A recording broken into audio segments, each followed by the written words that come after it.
மக்கள் விலைவாசி உயர்வால் மிகவும் அவதிப்பட்டுக் கொண்டிருக்கிறார்கள். இன்றைக்கு இருக்கிற அரசியல் கட்சிகள் அதை குறைப்பேன் என்று ஒரு வாக்குறுதி கூட கொடுக்கவில்லை. இதை பற்றி தங்களுடைய கருத்து என்ன? நீங்கள் வந்தால் உங்கள் நிலைப்பாடு என்ன?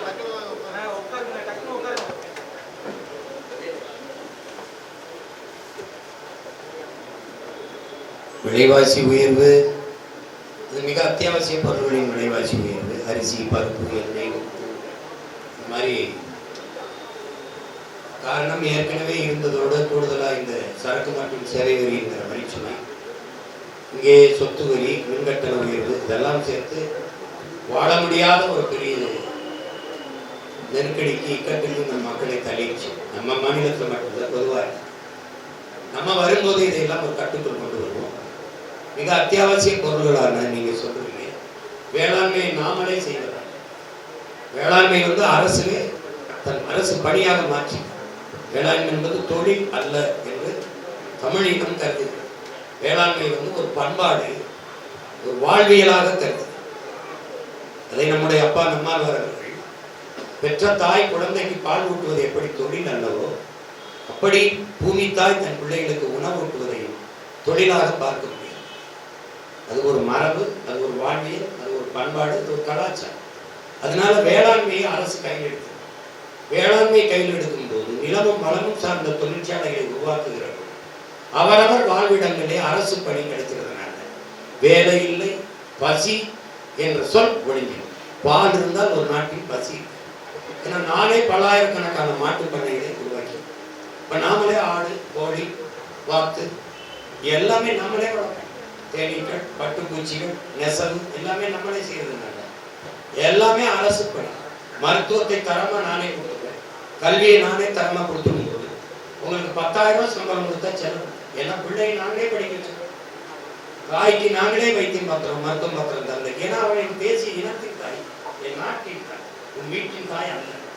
உன் பிள்ளைகள் உன் வீட்டின் செல்வங்கள் அல்ல, இந்த நாட்டின் செல்வங்கள். கற்றுக் கொடுங்கள் பிள்ளைகளை, கற்றுக் கொடுக்கிறோம் நாங்கள். பிள்ளைகள் உங்கள் வீட்டின் செல்வங்கள் அல்ல, நாட்டின் செல்வங்கள். அப்ப நாட்டின் மிகப்பெரிய சொத்தாக கருதுவது பிள்ளை செல்வங்களைத்தான், எதிர்கால செல்வங்களைத்தான். அவர்களை அறிவார்ந்தவர்களாக, உடல் நலம் சார்ந்தவர்களாக வளர்த்தெடுப்பது அரசின் பொறுப்பும் கடமை. அந்த இடத்தில் உங்களுக்கு 10,000 கொடுத்தா செலவு. அம்மாவுக்கு முடியல, நீங்க நான் மட்டும் பிள்ளைக்கு என்ன படிக்க வைப்பாங்க, நான் படிக்க வேலை பெரிய அப்படிங்கும்போது அவனுக்கு ஒண்ணும் இல்லை. அப்ப என்ன உனக்கு வேணும்? பால் இருக்குது, முட்டை இருக்குது, காய்கறிகள் இருக்குது. நானே நெய்தல், குறிஞ்சி, மருதம், நெய் அங்காடின்னு நானே வச்சு உள்ள அங்காடினா பால் சார்ந்த பொருள், ஆடு மாடு காது. மருதம் அங்காடினா உங்களுக்கு அரிசி, பருப்பு, காய்கறி, வெண்டைக்காய், வெள்ளரிக்காய் எல்லாம். அப்ப குறிஞ்சி அங்காடினா தேன், கிழங்கு எல்லாம் அங்க வந்து.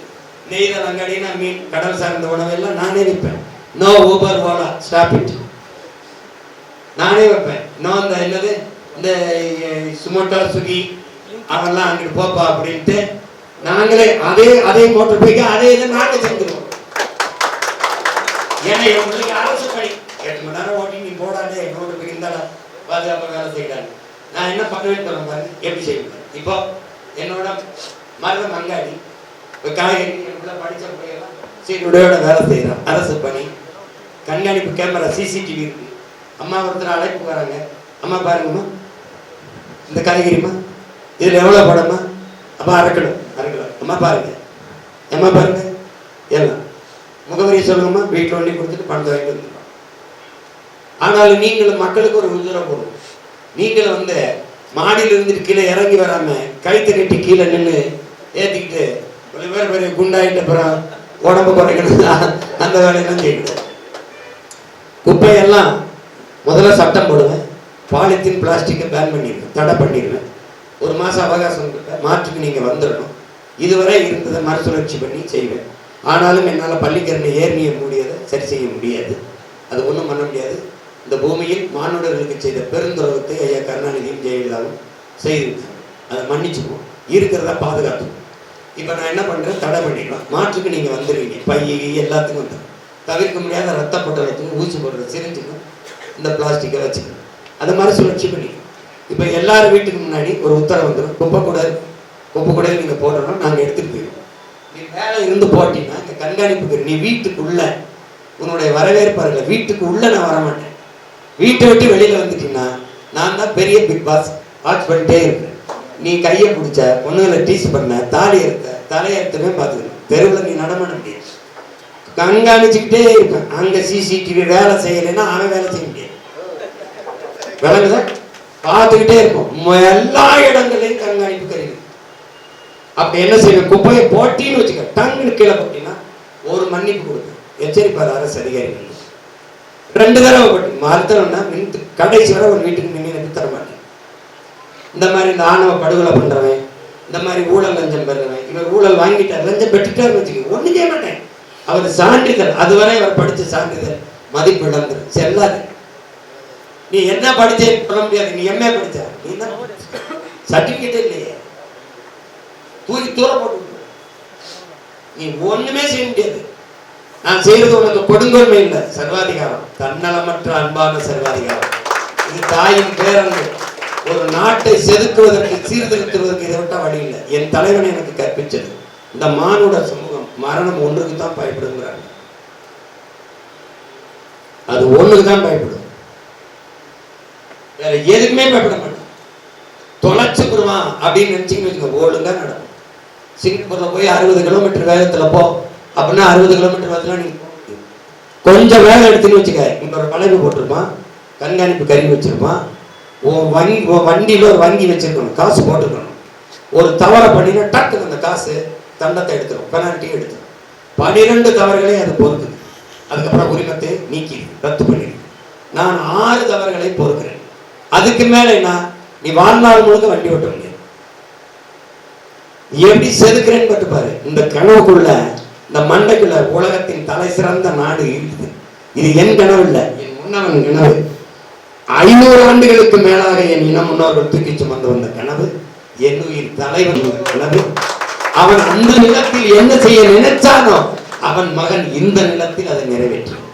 200 ஆண்டுகள் கழித்து என் இனம் எப்படி பெருமையோடு உயர்ந்து சிறந்து வாழ வேண்டும் என்று என் தலைவன் இந்த புனித கனவை கொண்டிருந்தாலும் அந்த கனவை இந்த நிலத்தில் நிகழ்த்துவேன். நீ பார்ப்ப, என்னடா இவ்வளவு வேலை செஞ்சிருக்க முடியுமா, அந்த திருப்பணியை செய்யவே இல்லைன்னு அவன் தெருவில் வரும்போது நீயே வெட்டி வெட்டி அடிப்பேன். இப்படி ரோடு போட்டுக்கானடா, இப்படி பள்ளிக்கூடம் கட்டி படிக்க வச்சிருக்கானடா, இப்படி நீ பள்ளிக்கூடத்துக்கு பசுஞ்சோலை பள்ளி காட்டுவேன் பள்ளிக்கூடம் எப்படி இருக்கு. என் பள்ளிக்கூடத்தை பார்த்தீங்கன்னு வச்சுக்க, பள்ளிக்கூடத்துக்கு ஏன் ஐயா விடுமுறை விட்டாருன்னு கேட்கிற அளவுக்கு என் பிள்ளைகள் வச்சிருப்பேன். வாசல்ல உணவை வச்சிருப்பேன், எப்படி வச்சிருப்பேன் பால். ஏன் நான் பண்ணை வச்சிருப்பேன். 1/2 லிட்டர் பால் என் பிள்ளை குடிக்கணும். சைவம் சாப்பிடாத கேரட் எல்லாம் வச்சிருப்பேன். அது முட்டை சாப்பிடுமா, முட்டை வச்சிருப்பேன். இந்த உப்மா கம்பெனி உப்மா கிண்டி போடுறேன் இல்லை காலையில சாப்பிட்டு நீ போயா, அங்கேயே உடற்பயிற்சி கூட வச்சிருப்பேன், அங்கேயே நூலகம் வச்சிருப்பேன். உடல் வளம் அறிவு வளம் 2ஐயும் செதுக்கி உலகத்தின் தலை சிறந்த தமிழ் பிள்ளைகள், தமிழன் அவன் சொல்லணும், சரியா இருப்பான்டா, உண்மையா இருப்பான்டா, நேர்மையா இருப்பான்டா, ஒழுக்கமா இருப்பான்டான்னு வளர்த்து வருது. ஏன் தமிழன் அறம் சார்ந்த ஆட்சி, அறம் சார்ந்த மானம், அறம் வீரம் 3 உயிர் என்று வாழ்ந்த இனத்தின் மக்கள் நாங்கள் என்று கற்று. தமிழன் என்று ஒரு இனம் உண்டு, தனித்தேவருக்கு ஒரு குணம் உண்டு, அமிழ்தம் அவரது வழியாம், அன்பை அவரது வழியாம். நம்முடைய பாவலன் நாமக்கல் கவிஞர் தாத்தா ராமன் அது மாதிரி நம்முடைய தலைவன் கண்ட கனவை நம்ம நிறைவேற்றோம். சும்மா மாதிரி இந்த அவருக்கு வேலை இல்லை, இவருக்கு இது இல்லை, ஒரு சட்டம் போடும். எந்த வேலையும் செய்யலாம் இழிவல்ல, எந்த வேலையும் செய்யாமல் இருப்பதான் இழி. இவனுக்கு என்னன்னா, ஆடு மாடு வளர்க்கிறது அசிங்கம், ஆனா கருதிங்கிறது பெருமை, பால் குடிக்கிறது பெருமை. இது ஒரு நோய் தான். உன்னை ஒரு குற்றப்படுத்தி உன்னை வெளியேற்றினான் திராவிடன். எல்லாரும் படிங்கிறான், படிச்சிட்டோம். வேலை எங்கடா கொடுத்த, வேலை எங்க கொடுத்த? சாராய கடை. சாராய கடையில் டாஸ்மார்க்ல சாராயம் ஊத்தி கொடுக்குறவனுடைய கல்வி தரத்தை போய் கேளு. எம்எஸ்சி, எம்பிஏ, எம்எல் எல்லாம் எம்பிஏ எம்சி எல்லாம் படிச்சவன் ஊத்தி கொடுத்துருக்காங்க அவனை பேப்பர். ஆனா நான் வேளாண்மை செய்வதை அரசு ஆடு மாடு பேசி பைத்தியக்காரன் நாயே. ஒரு ஆட்டுக்குட்டி 25,000, 1 லட்சத்துக்கு விற்கிறா ஒரு ஆட்டு கிடா. என்னை வித்தா வாங்குவியாடா பரதேசி? ஒரு ஆட்டு கிடா சிரிக்காத 1.5 லட்சம். 10 பேருக்கு சம்பளம் கொடுக்கணும். பைத்துக்கார ஒரு ஆட்டல் 1 கிலோ கறி 1000 ரூபாய் இருந்துச்சு. 10 லட்சம் கோடி கடனை வாங்கினீல ஒரு நலத்திட்டம் சொல்றேன். தரமான கல்வியை கொடுத்துட்டேன், உலகத்தின் தலை சிறந்த மருத்துவத்தை கொடுத்துட்டேன், அருமையான போக்குவரத்தை கொடுத்துட்டேன், தடையில்லாத மின்சாரத்தை கொடுத்துட்டேன், தூய குடிநீரை என் மக்களுக்கு விநியோகம் பண்ணிட்டேன். எதையாவது ஒண்ணு சொல்லுப்பா. மின்துறையில 1,80,000 கோடி கடன், போக்குவரத்துல 1,00,000 கோடி கடன். என்னடா பேருந்து ஓடுது? ஓடிக்கிட்டு இருக்கும்போது சக்கரம் கலந்து தனியா ஓடுது. சொல்லு. வைத்து திருட்டு பயிலட்ட நாட்டை கொடுத்துட்டு அவன் தான் சொல்றானே திராவிடம். திராவிடம்னா திருடர்கள் கூடி இருக்கும் இடம் திராவிடம். புது மொழிபெயர்ப்பு. இது திராவிட முன்னேற்றம், திருடர்கள் முன்னேற்றம். அதுன்னு அனைத்து இந்திய திருடர்கள். அது பெருசு, இன்னும் கொஞ்சம் பெருசு, டெவலப் ஆகுது பரிணாமத்தில். அதனால எந்த கவலையும் உங்களுக்கு கூடாது. யார் யாரே நம்பிட்டீங்க, ஒரே ஒரு முறை உங்கள் சொந்த மகனை நம்புங்க. ஓட்டு வீணாயிரும் சொல்லி எவனுக்காக போட்டு நாட்டை வீணாக்காது. ஒரே ஒரு தடவை ரொம்ப நாளா கத்தி கிடக்குறேன், இந்த பயலுக்கு தான் ஒரு கை சோற போடுவோமேனு ஒரு ஓட்டை போட்டு விடு. ஓட்டை விடு, பார்த்துக்கணும். எவனாலும் இந்த நாட்டில் தோக்கலாம்டா. விவசாயி தோற்றான்னு செய்தி பார்க்கக்கூடாது. விவசாயி தோற்றான்னு வரக்கூடாது. போடு, நீ ஒரு தடவை போட்டு பாரு. ஆண்டவர் மேல பாரத்தை போடு, எனக்கு ஓட்டம். சரிதானே? ஆண்டவர் மேல பாரத்தை போட்டு, ஆண்டவரே இவன் எது செஞ்சாலும் பொறுப்பு நீரே ஏற்றுக்கொள், இந்த பாவியை மன்னித்து, இவனுக்கு ஒரு ஓட்டை போடுற பொண்ணு என் மேல பாரத்தை போட்டு போடு. நான் நல்லது செய்யலை, நான் என்னை நடுரோட்டை வச்சு